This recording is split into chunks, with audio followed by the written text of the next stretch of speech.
Selamat sore semua. Sore, Pak.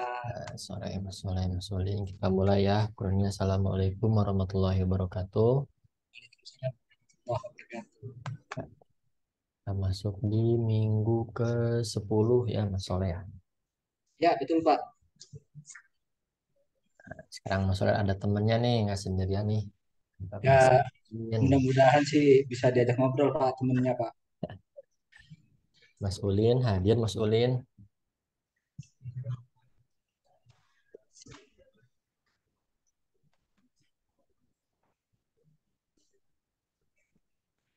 Belum merespon Mas Ulin.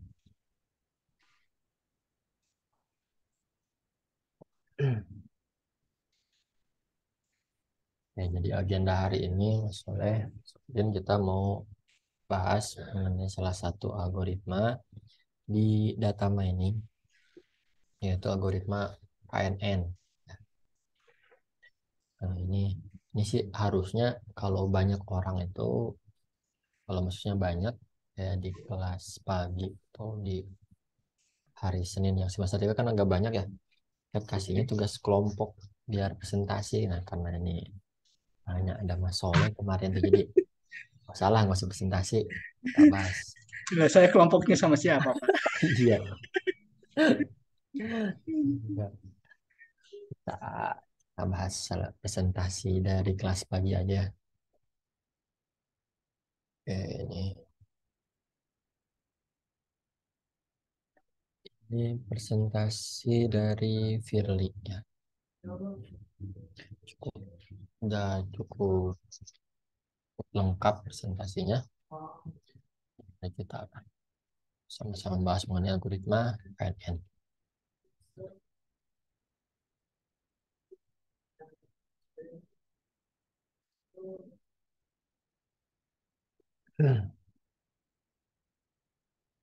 Jadi di presentasi ini ada 4 pembagian. Pertama pengantar, kedua konsep dasar dari KNN. Poin ketiga itu kelebihan dan kelemahan dari algoritma.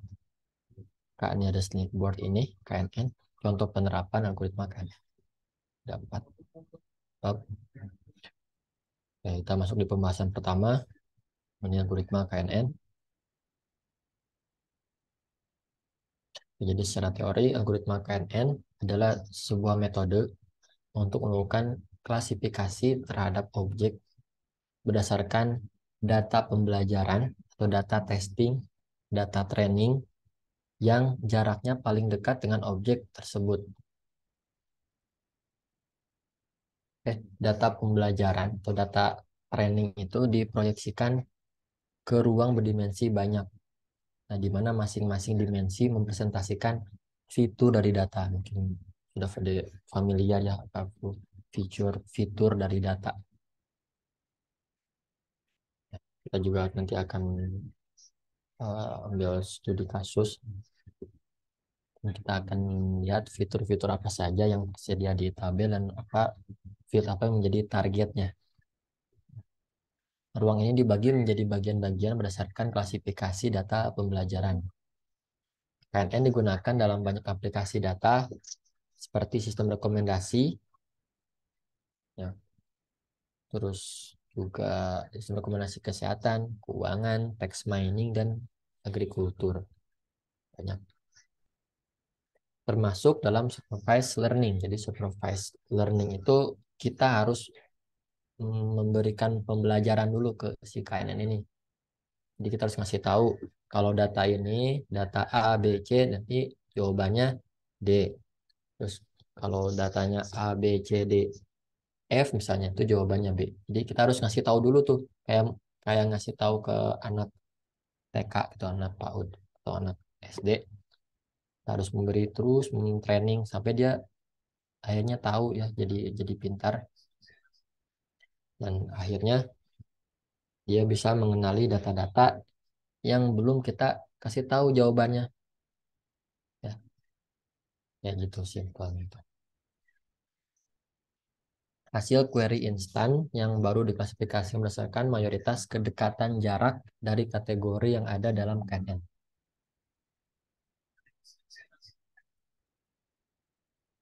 Ini analogi nih, simpel analoginya.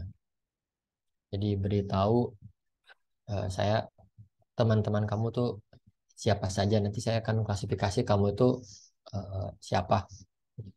Kalau misalnya yang suka, yang teman-temannya misalnya suka apa nih, nari ya,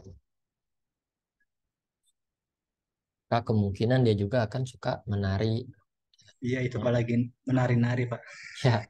Terus kalau di lingkungannya itu suka membaca, berarti kemungkinan kita akan suka membaca juga. Ini apa nih, berpetualang kayak ini. Terus kalau lingkungannya misalnya banyak main bola nih, banyak atlet-atlet Sama yang keluar dari daerah itu, nah, kemungkinan juga anak yang dekat itu juga suka bermain bola ya. Itu analogi yang gampang dari KNN. Ya, oke. Kita masuk di bahasan kedua mengenai konsep dasar algoritma KNN.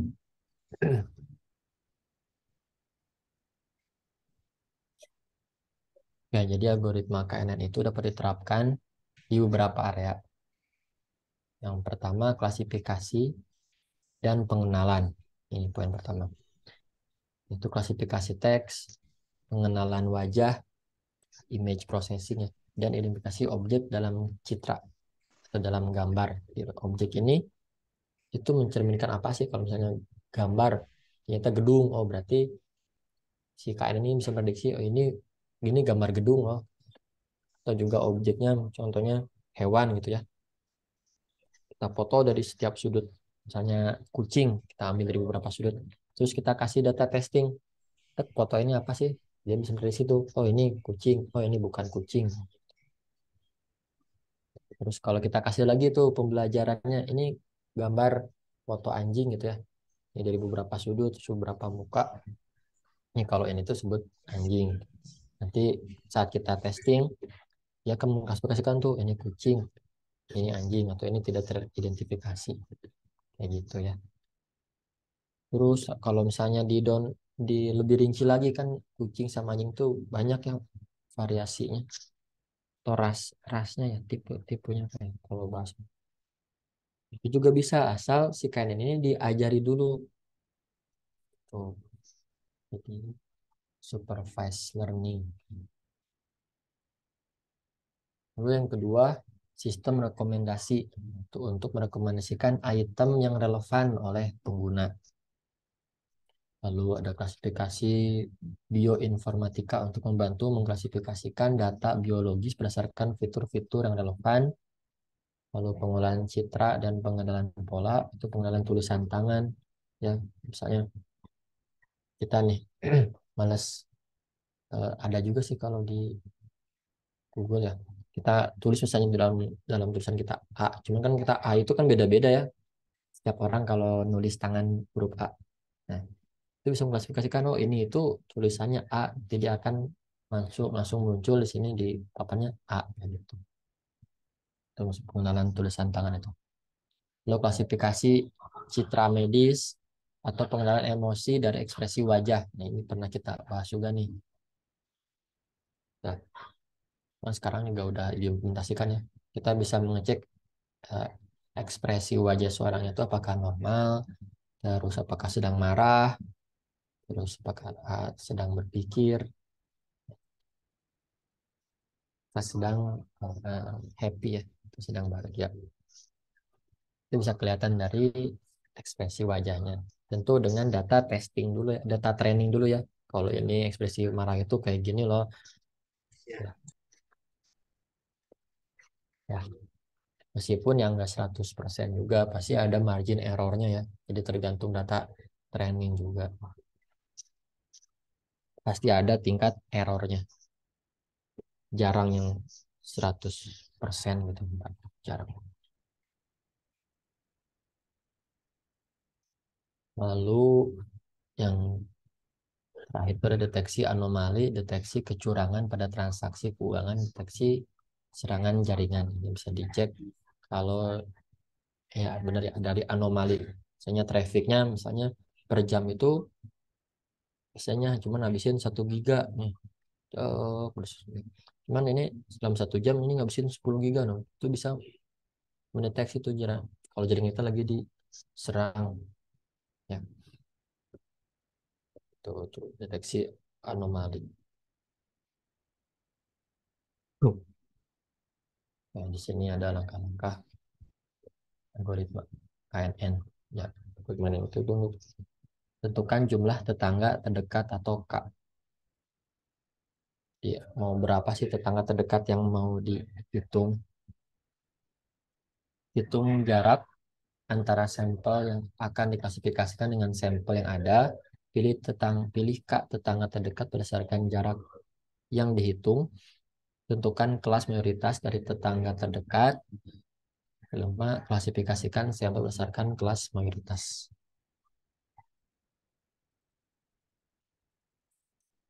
Pertama, kita akan memilih jumlah tetangga.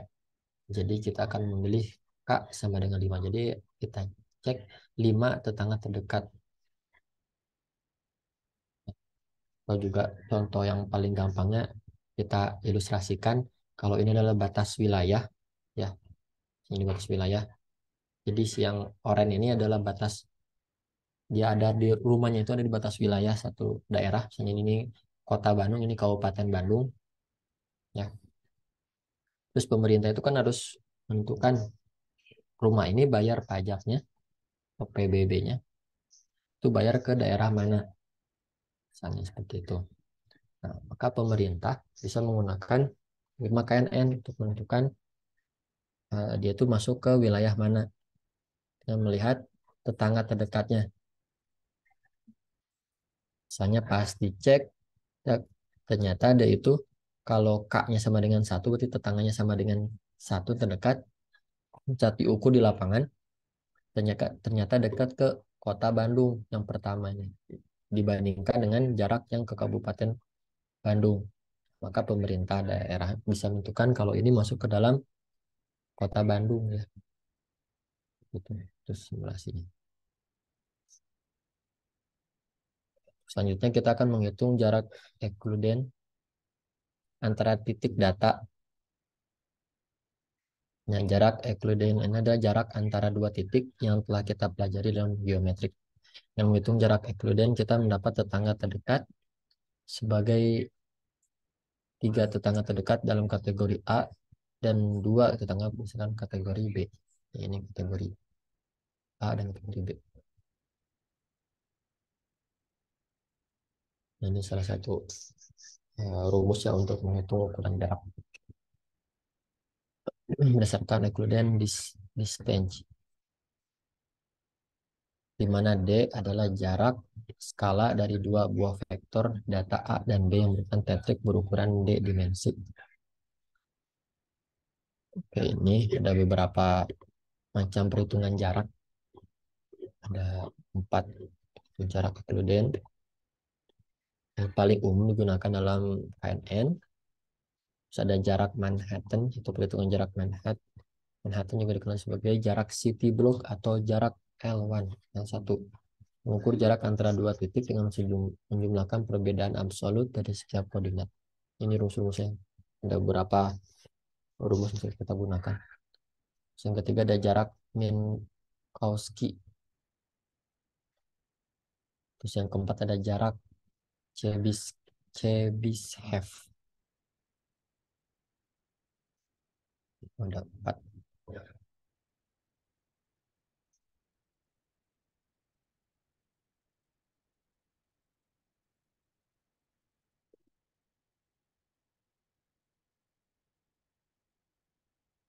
Nah, kita masuk di pembahasan ketiga, kelebihan dan kelemahan dari algoritma KNN.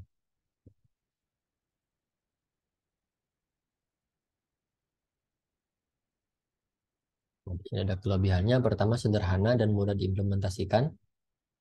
Yang kedua, mampu menangani data yang kompleks dan non-linear. Yang keempat, dapat digunakan untuk klasifikasi multi-kelas dan regresi. Dan yang keempat, tidak memerlukan asumsi terhadap distribusi data. Oke, adapun kelemahannya, Yaitu sensitif terhadap skala data, terus memerlukan pemrosesan yang intensif, terus pentingnya pemilihan parameter K yang tepat, jadi K itu tetangga yang terdekat untuk menentukan hasil ya. Ini menjadi kelemahan dari KNN. Yang keempat, rentan terhadap data yang tidak seimbang atau imbalance. Di imbalance itu harusnya yang kategori A dan kategori B itu harusnya sama. Nah, itu di KNN itu agak sulit ya.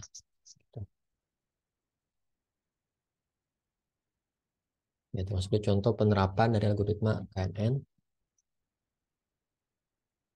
KNN teknik itu ada dua, klasifikasi sama regresi. Klasifikasi tujuan utama untuk mengklasifikasikan objek ke dalam kelas-kelas yang sudah ditentukan sebelumnya.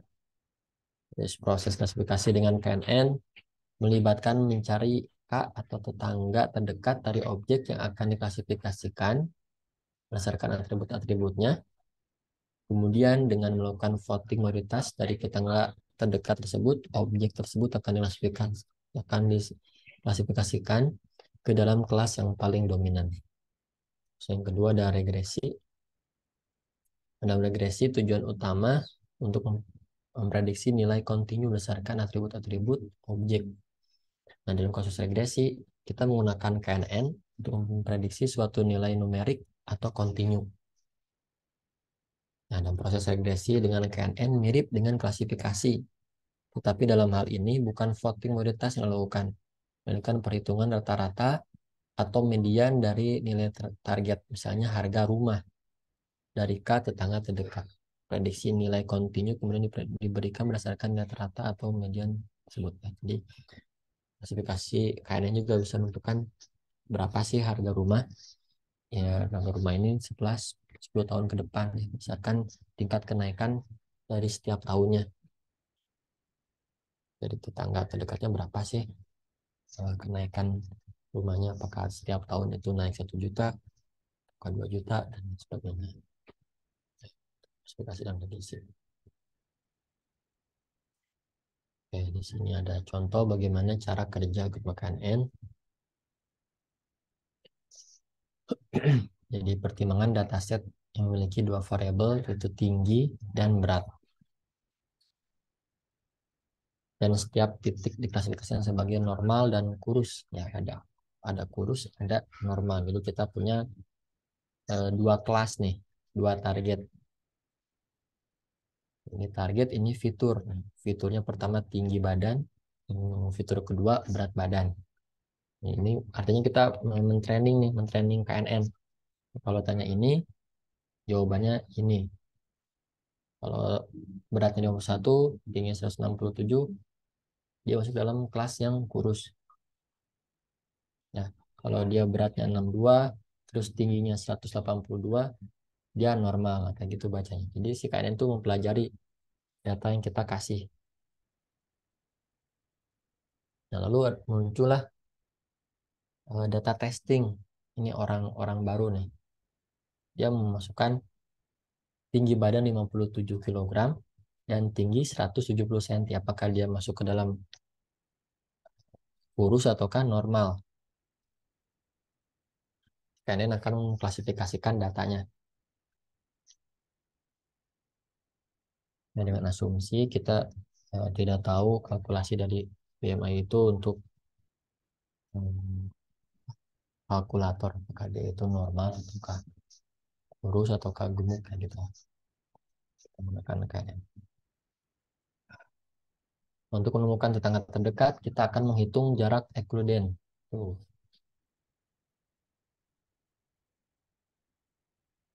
Nah, menurut rumus jarak ekluden, jarak antara dua titik pada bidang dengan koordinat X, Y, dan A, B diberikan ini rumusnya.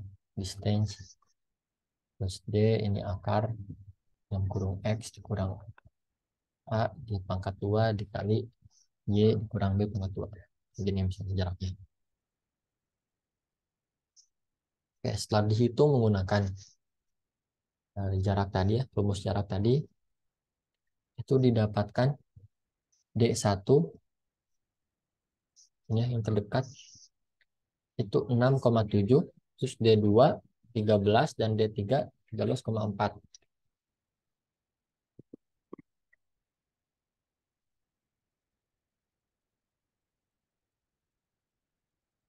Nah, setelah kita menghitung jarak ekluden dari titik data yang tidak diketahui dari semua titik yang ditunjukkan, nah, kita semua klasifikasi nih data 57,170 ini masuk ke dalam klasifikasi apa dengan melihat tetangga terdekatnya.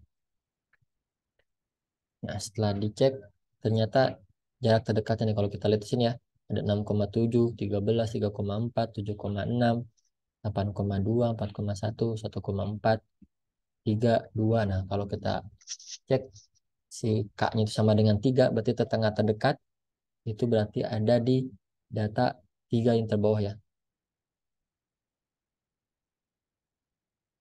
Nah, maka kita bisa mengklasifikasikan kalau data 57 kg terus tinggi badan 170 masuk ke dalam klasifikasi normal karena tetangga-tetangganya normal ya. Oke, jadi KNN prediksi kalau data ini adalah masuk ke dalam ideal atau normal. Ya, tuh.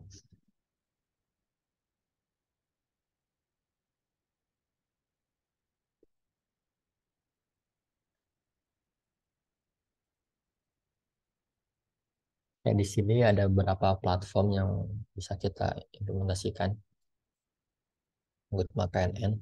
Pertama itu menggunakan Google Colabs, Visual Studio Code, atau Jupyter Notebooks juga bisa. Kalau di coding ya, kalau secara tools implementasi ada banyak, ada WK, ada juga Orange yang akan kita praktikkan.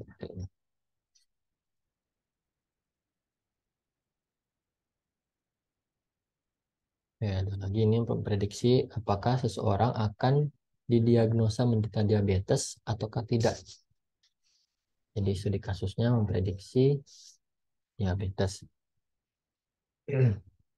Ini contoh datanya, dikumpulkan 768 orang yang pernah atau tidak didiagnosis menderita diabetes. Ini skripnya ya. Import library. Untuk download dataset.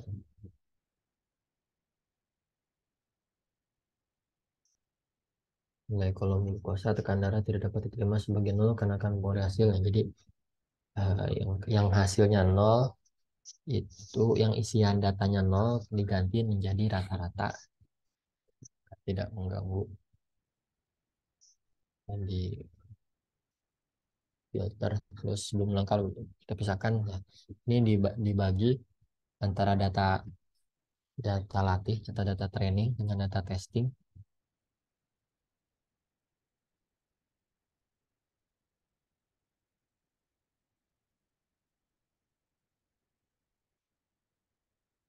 Kita gunakan skalaan.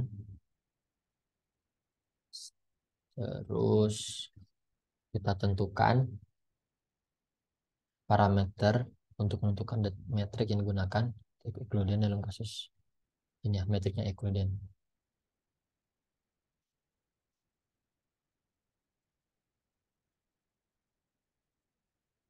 Ini prediksi hasilnya. Lalu untuk menguji model itu biasanya ada convention metric. Ya, jadi convention metric itu berapa yang telah diprediksi oleh KNN, itu yang benarnya berapa sesuai jawaban dan yang salahnya berapa.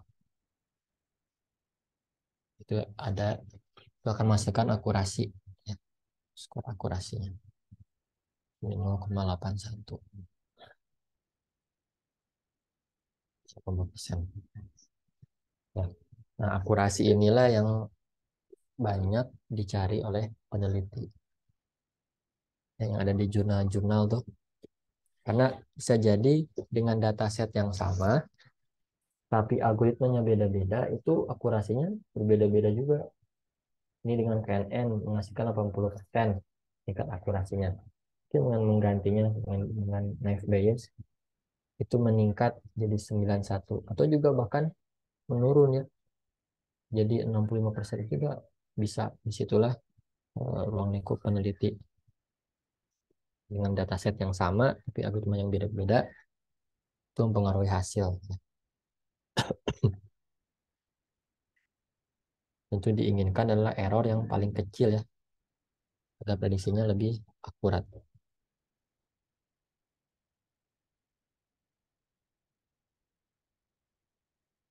Buat kita dapat simpulkan, algoritma Canada Snakeboard adalah algoritma yang populer dan memiliki fleksibilitas dalam memecahkan masalah klasifikasi dan regresi. KNN digunakan untuk mengklasifikasikan dan regresi. Prinsip dasar KNN adalah mencari tetangga terdekat dari objek baru berdasarkan jarak.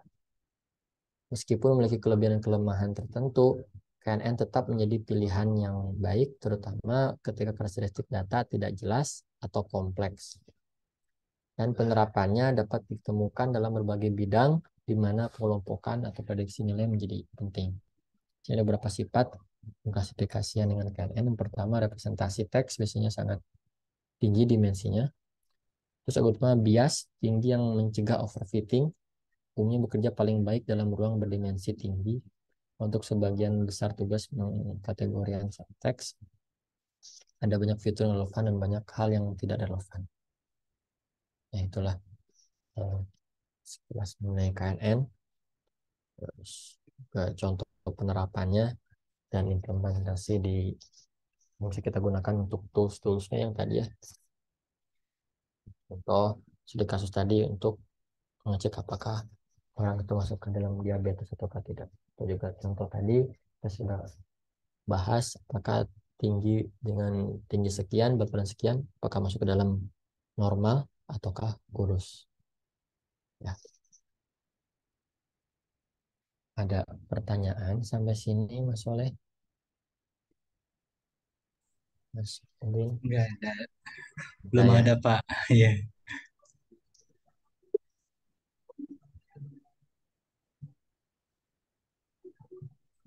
absen ya.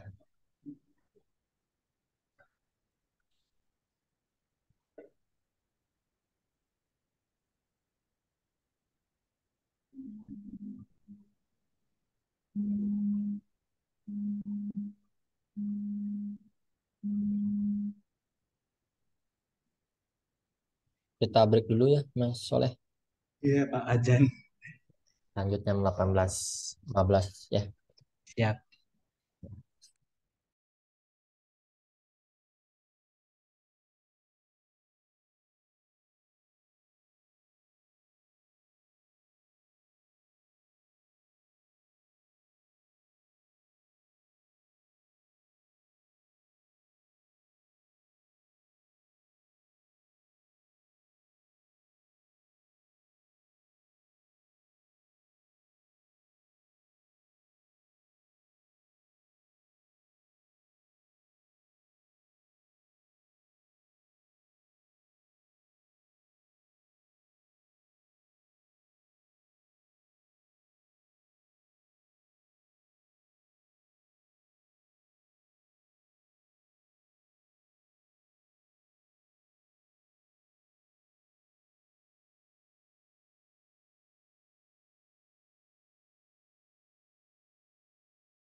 Oke, lanjut Mas Soleh ya.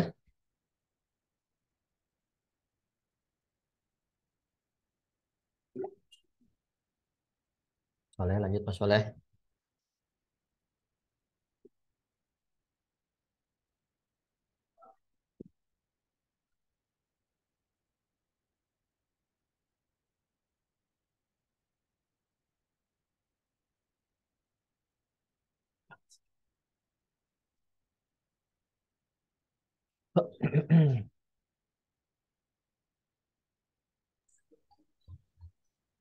Soleh lanjut. Lanjut Pak, siapa? Lanjut ya. Tadi eh, pembahasan menyangkut KNN yang lebih mendalam di presentasi menyangkut KNN.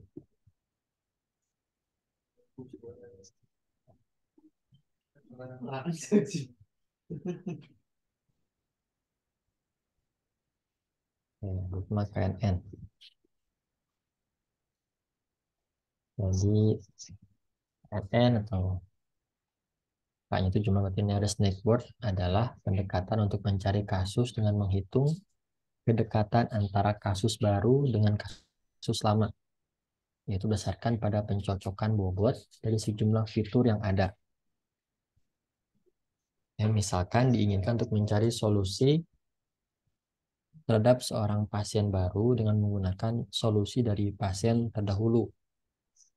Jadi ada gambarnya biar lebih gampang ya.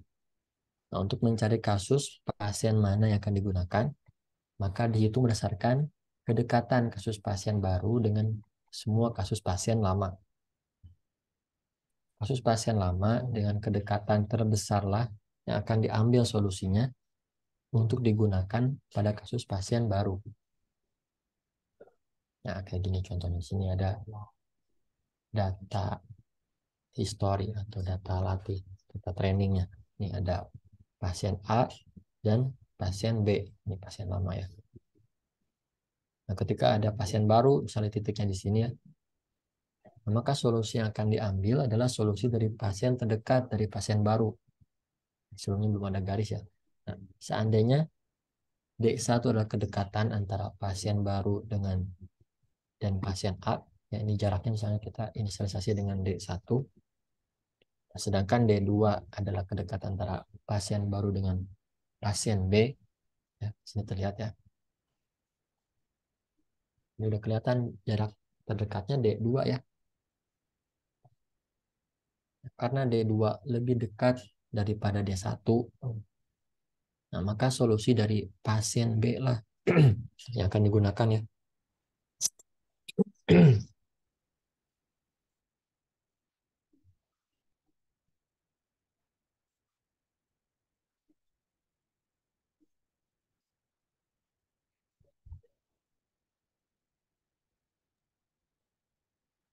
Karena jaraknya lebih dekat yang B, karena garis D2 ini lebih dekat ya dibanding D1.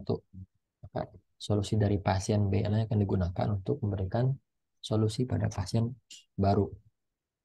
Ya, diagnosanya sama dengan pasien B.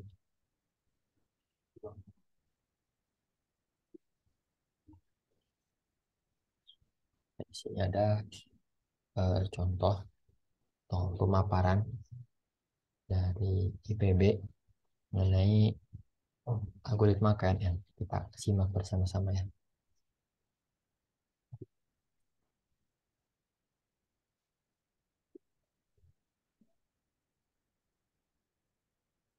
Hai, kembali lagi di podcast Statistika IPB. Pada video ini kita akan berdiskusikan tentang algoritma penting dalam analisis klasifikasi, yaitu K-nearest neighbor atau KNN. Kerja dari algoritma ini sangatlah sederhana dibandingkan algoritma klasifikasi lainnya, namun mampu menghasilkan prediksi dengan akurasi yang tidak buruk. Secara umum, prediksi dalam analisis klasifikasi adalah dengan menentukan dugaan kelas atau kelompok dari suatu individu berdasarkan karakteristik yang dia miliki. Misalnya saja, berdasarkan informasi jenis pekerjaan, banyaknya tanggungan, besaran penghasilan per bulan, dan juga usia, sebuah bank ingin memprediksi apakah calon nasabah tertentu layak atau tidak diberikan pinjaman atau kredit.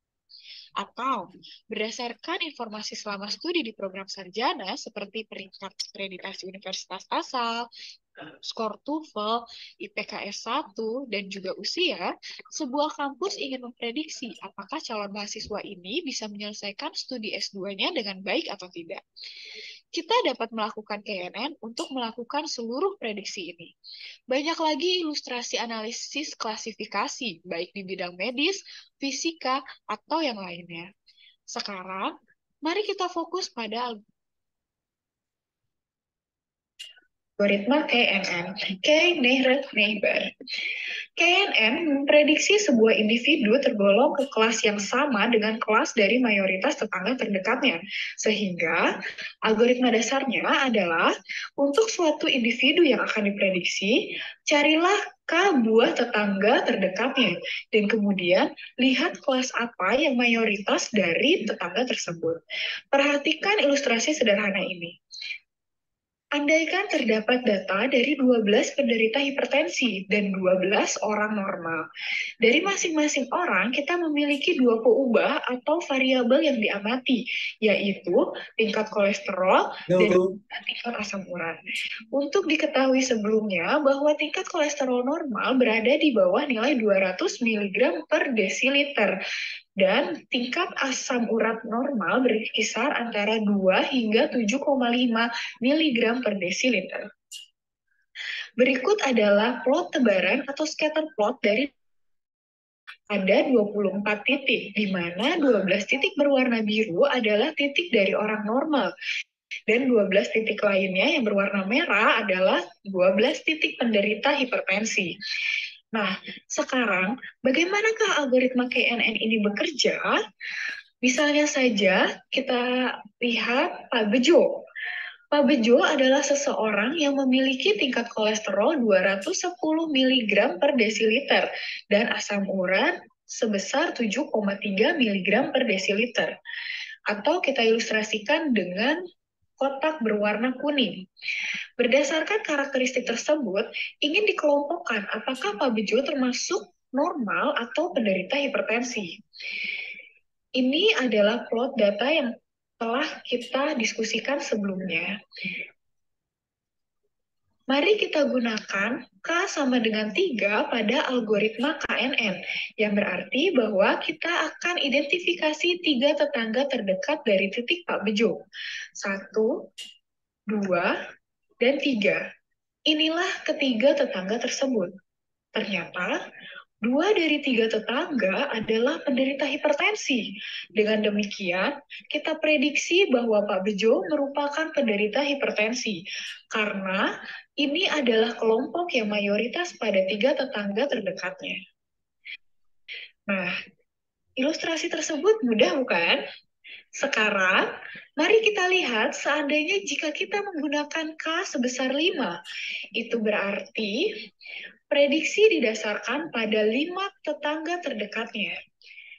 Ternyata, 3 dari 5 tetangga terdekat adalah penderita hipertensi.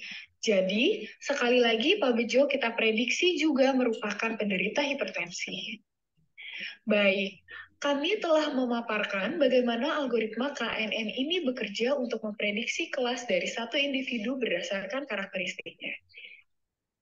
Jika ada pertanyaan, silakan tinggalkan pertanyaan Anda di kolom komentar. Jangan lupa subscribe channel Departemen Statistika IPB ini untuk memperoleh video-video lain dari metode pemodelan statistika dan machine learning. Jadi itu penerapan dari KNN ya. Mungkin lebih paham lagi ya. Kita bahas dari teori, terus juga contoh penerapan ya, yang berbagai contoh penerapan. Tadi contoh untuk menentukan apakah orang itu diabetes atau tidak.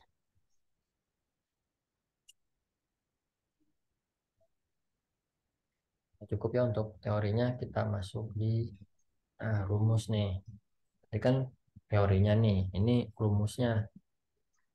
Gimana sih cara kita menentukan titik ini dekat, titik ini jauh. Nah, tadi ada beberapa metode similarity, terus metode yang tadi kita bahas, presentasi poin, presentasi yang tadi ya, itu ada 4, equivalent dan lain sebagainya, ada 4. Nah, akan kita fokuskan hari ini adalah menggunakan rumus kedekatan, yaitu rumus similarity. Rumusnya T, S. Jadi kasus baru, kalau S kasus yang ada dalam penyimpanan atau data testing.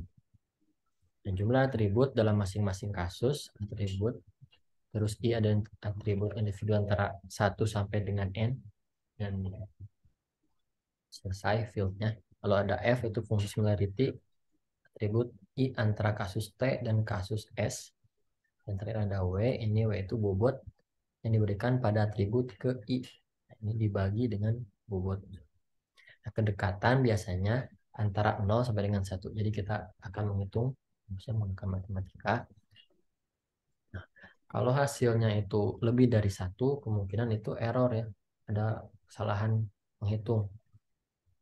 Harusnya kedekatannya itu antara 0 sampai dengan 1. Jadi kan 0,5, 0,3, 0,7 sampai dengan 1. Nah, nilai 0 artinya kedua kasus mutlak tidak mirip. Dan sebaliknya untuk nilai 1 kasus mirip dan mutlak. Termasuk di studi kasus. Oke, coba perhatikan di sini. Mas Soleh hadir, Mas Soleh. Hadir Pak, masih tenang aja Pak. Coba kita perhatikan di sini ya.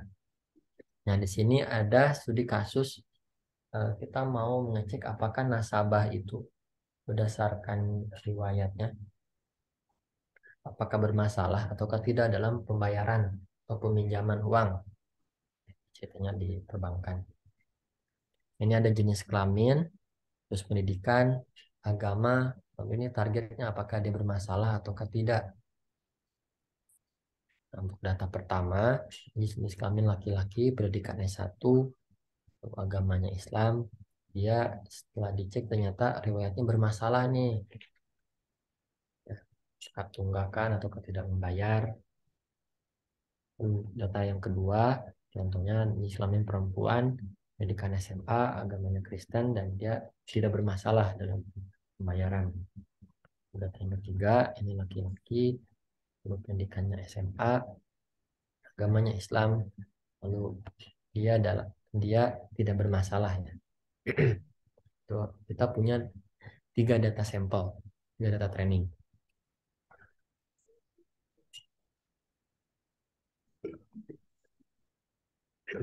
Lalu sini ada bobot antar variabel. Ya, antar variabel itu bobot yang kita berikan pada setiap fitur atau setiap variabel. Jenis kelamin kita berikan bobot 0,5. Lalu pendidikan kita kasih bobot 1. Agama kita kasih bobot 0,75. Dan ini untuk kedekatan jenis kelamin, kita pendidikan dan agama. Nah, setelah kita punya 3 data ini dan bobot ini dan nilai kedekatan, ini muncul data baru nih. Itu jenis kelaminnya laki-laki, pendidikannya SMA, dan agamanya Kristen. Apakah dia termasuk dalam kategori yang bermasalah ataukah tidak setelah dihitung menggunakan similarity. Nah, kita akan coba praktikkan di Microsoft Excel dulu ya cara menghitung.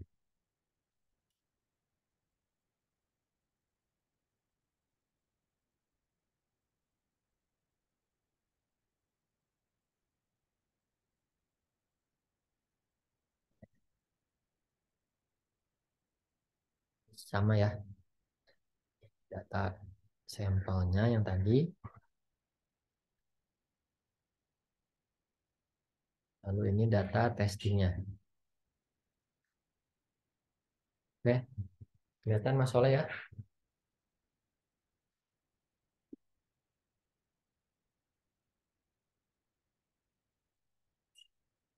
Mas Soleh.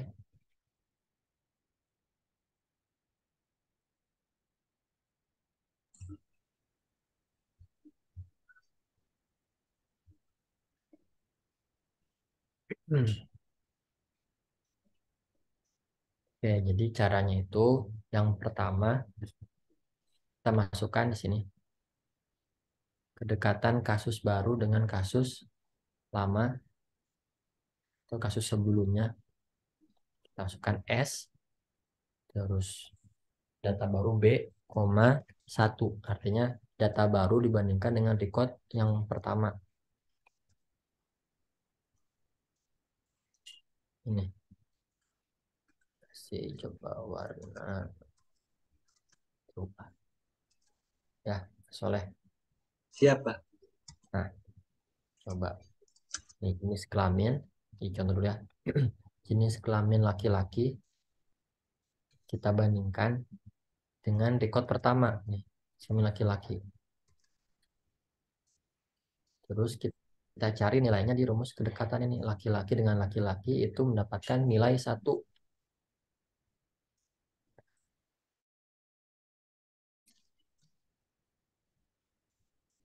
1 dikali bobot jenis kelamin. Kita cek bobot jenis kelamin itu 0,5. Masukkan 0,5.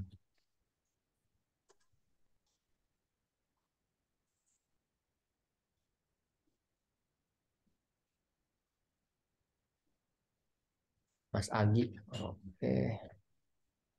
Ya, tadi sebentar, Pak. Dia berdatang bukain pintu Di kampus. di kantor, Pak. Hujan kebetulan, Pak. Oh, udah berangkat lagi Mas Agi. Belum, baru saya tinggal di atas, Pak. Oh, oke, lanjut ya. Nah, itu terus tambah kita bandingkan pendidikan ini SMA, data-data baru ya, dibandingkan dengan data yang pertama. Yang pertama ini datanya S1. SMA dengan S1 kita cek di sini kedekatannya. SMA dengan S1 itu poin kedekatannya 0,4. 0,4 dikali bobot pendidikan ya, bobot pendidikan 1 ditambah kita cek lagi nih kedekatan agama. Ini agama Kristen, data baru dibandingkan dengan record pertama agamanya Islam. Terus kita cek nilainya Kristen dengan Islam itu 0,75. 0,75 dikali bobot agama 0,75. Nah, 75. Tuh. Nah, itu dulu. Tuh. Kita bagi datanya dengan jumlah bobot antar variabel. Tuh, ini jenis kelamin bobotnya 0,5 ditambah 1 ya, pendidikan bobotnya ditambah 0,75 ini agama 0,75. Oke, kita jumlahkan.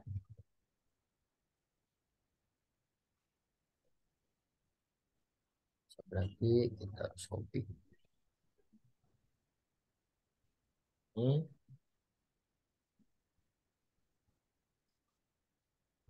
menghasilkan setelah kita hitung kedekatan itu menghasilkan 1,4625.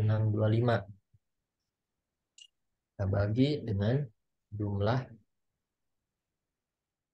ini ya.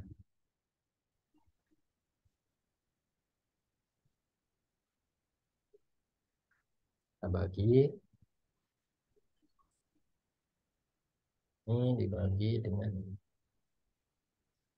menghasilkan 0,65 kayak gitu Mas Soleh.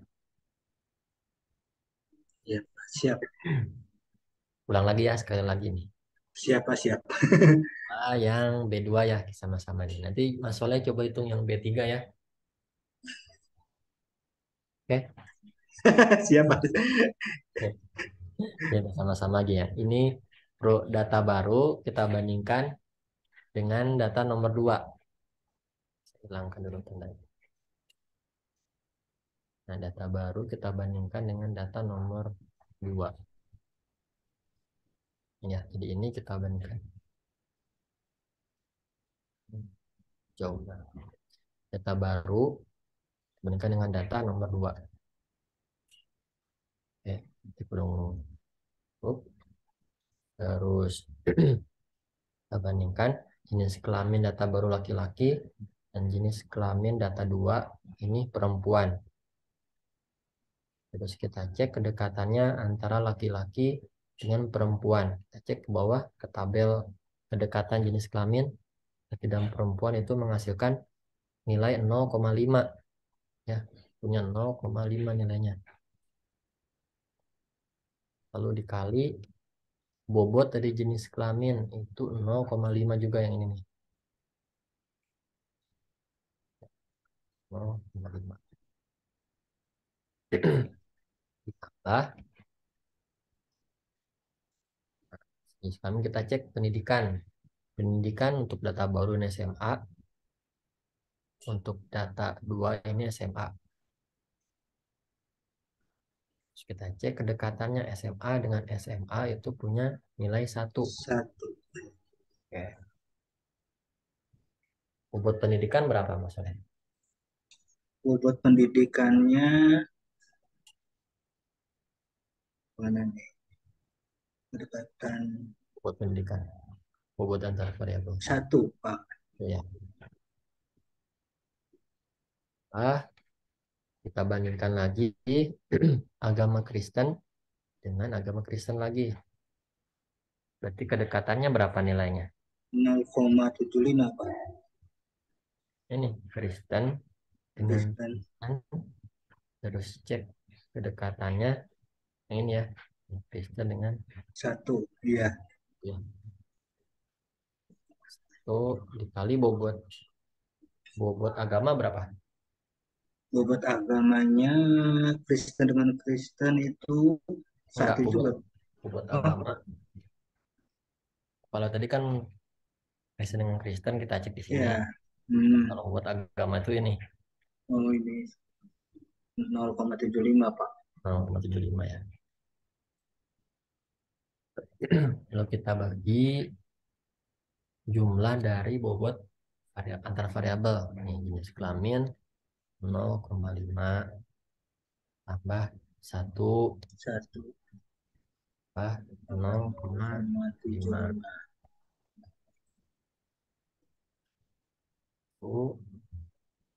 hitung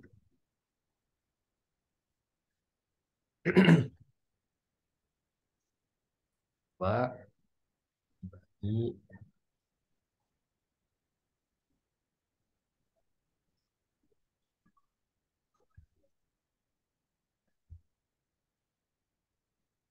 2 dibagi 2,25. Ini menghasilkan 0,8889. Itu Mas Soleh. Siapa? Mau coba yang nomor 3 Mas Soleh. Coba, Pak. Coba.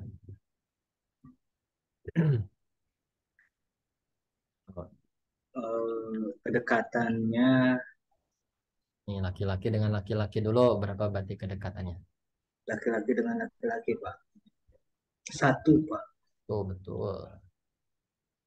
Terus Terus bobot jenis kelamin. bobot jenis kelamin laki-laki Enggak, bobot jenis kelamin aja. Bobot variabel jenis kelamin. 0,5. 0,5 betul. Aku dong tutup. Terus tambah. Sekarang nilai kedekatan pendidikan nih. Berarti SMA dengan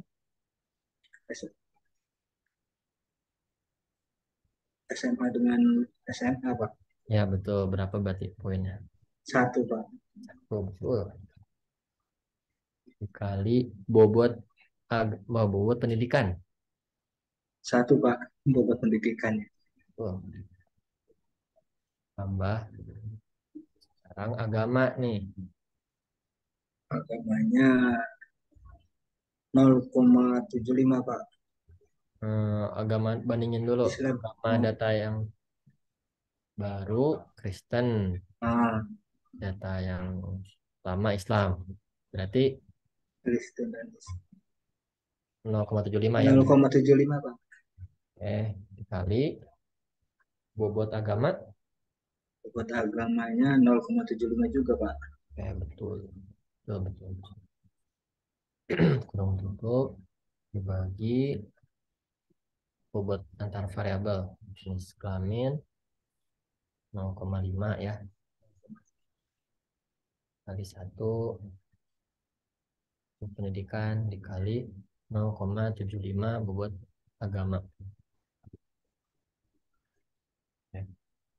Langsung jumlahkan saja. Ini itu menghasilkan, nah ini salah berarti, ini ada yang salah karena menghasilkan angka di atas 1. Kita cek lagi. Nah ini salah, saya harusnya tambah ya karena jumlah. Ini juga 0,5 tambah 1 tambah 0,25. Nah menghasilkan 0,91667. Paham Mas Soleh? Siapa? Nah lalu balik lagi ke pertanyaannya. Nah, apakah data yang keempat ini bermasalah? Apakah termasuk data nasabah yang akan bermasalah atau tidak?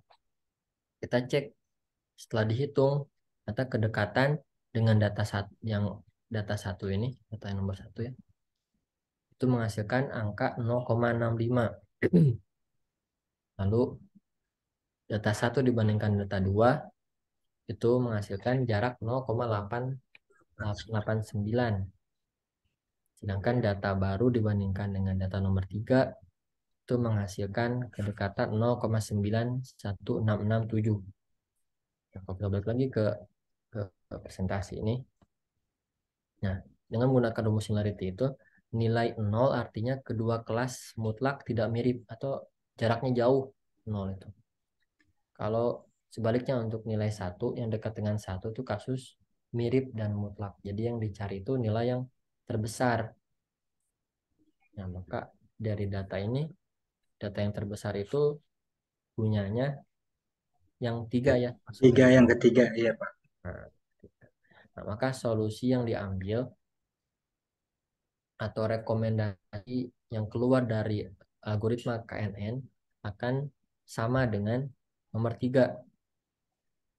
Di 3 itu datanya tidak bermasalah atau nasabah tidak bermasalah. Maka KNN di sini mengklasifikasikan data yang baru ini laki-laki SMA Kristen itu dalam tidak bermasalah. Itu Mas Soleh. Siapa? Paham ya? Panjang ya. Insya Allah Pak. Iya, iya, siap.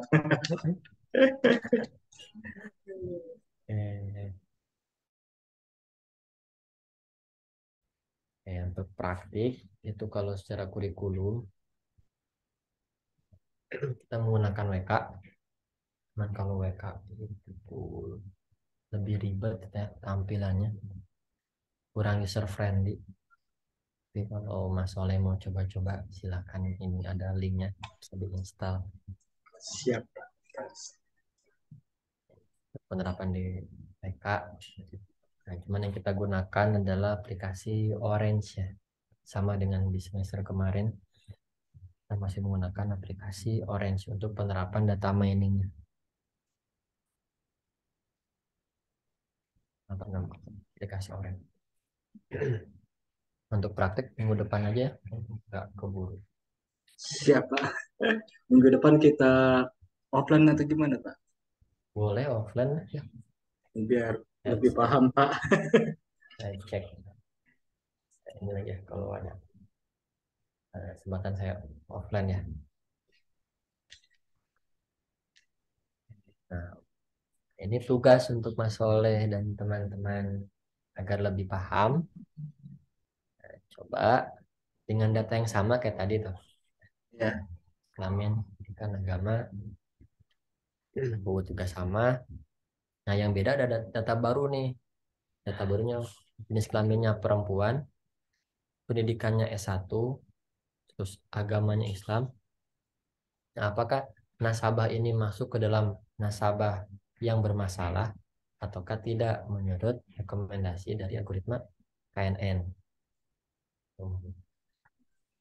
Jadi dibuat di Excel, diketikkan di Windows, di Word, Word. Word, terus jadikan PDF. Nanti silakan upload di e-learning. Saya bikin di sini. Saya bikin Siap. sekarang aja biar nggak lupa.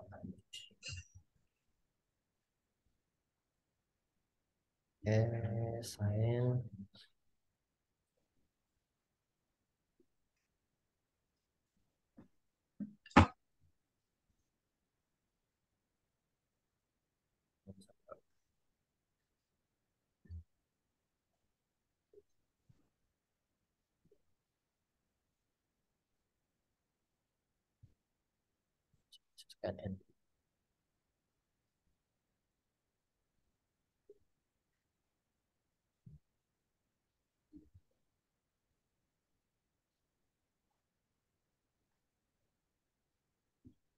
Butuh berapa hari Mas Soleh buat mengerjakannya nih? Biar saya sesuaikan jadwalnya. 2 hari cukup Mas Soleh? Tunggu bentar, Pak. Malam Senin sore, Pak, insya Allah. Senin sore. Iya. Seminggu Soalnya, aja kasih ya. iya, soalnya besok juga kan kita mau ada ini juga, Pak. Apa, Jumat itu kerja apa? Jumat bersih di kampus. Oh iya, siap. Sama kerjakan tugas ya Mas Soleh ya. Mudah-mudahan gak lupa, Pak. Ingat, insya Allah. Oke. Ini Harus. siap.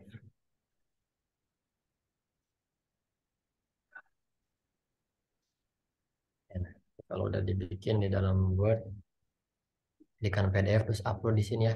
Siap, Pak. Siap. Ada pertanyaan sampai sini Mas Soleh? Cukup, Pak. Oke, mudah-mudahan paham ya. Mudah-mudahan, Pak. Nanti saya coba-coba.